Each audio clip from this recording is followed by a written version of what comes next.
फंबाय गावनि सिनायथिखौ होनांगौ। खुलुमबाय, आंनि मुङा मुस्लिम बर'। आं सिगाङाव कनसार्टनिफ्राय फैदों। आंनि फरायसालिनि मुङा बाथौ स्कुल इउ.एन. एकाडेमि। आंनि हबिया जाबाय डायलग होनाय। आंनि इमेल लाइफआ मुभि डिरेक्टर।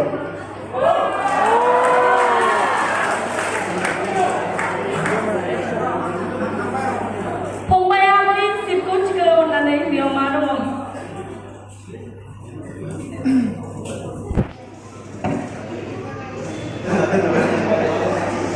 बयनोबो खिन्थानानै लाजोबो मोनदों। आंनि खाफालाव लिरदों हौवा हिनजाव।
बुंजोबबाय फंबाया।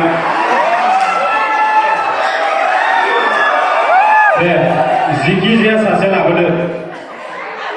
जों लाबोबानो फैनांगोन बियो, लानाल' फैथारदो।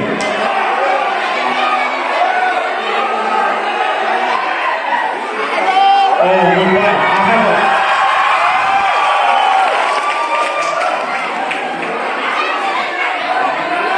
फंबाय आखाइ हमना लानांगौ। एसेबां बुरजा सिख्लानि गेजेराव नागिरबानो बक्स साइज जागोन बे। आखाइ हमनानै ला।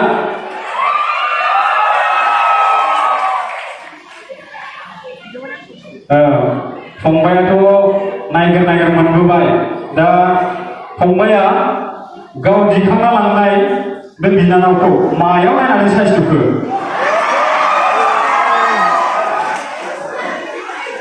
सिख्लाया मोखां जानांगौ एसे नायनो लुबैदों माने।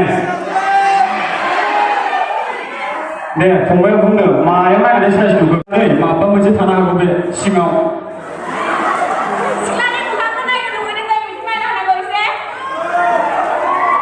बिनानावा अननानै आब'मोननि खोथाखौ लाखिनांगौ। मोखां जानांगौ जोंनिथिं।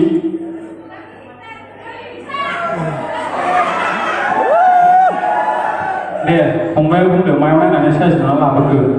आखलाव, आखुआव, गन्थङाव, मेगनाव ना गुस्थियाव, खानायाव मायाव नायनानै मोजां मोनना लाबोखो?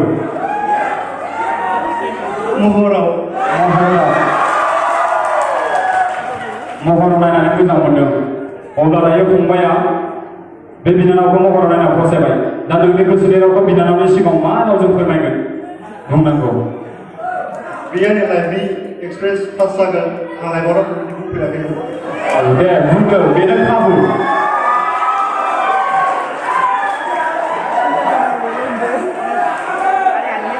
ना माबा मोनसे बेसादफोर नांगौ नामा प्रप'ज खालामनो? बिलुन हो, बिलुन सिनियर।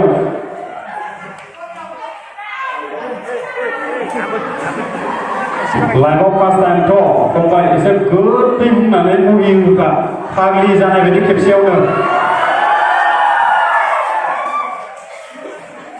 नायनो लुबैथारबाय जोंबो। बिनानावा फिननायखौ होनांगौ। माहेगाव स्पिकाराव फिननायखौ होनांगौ। फिननायखौ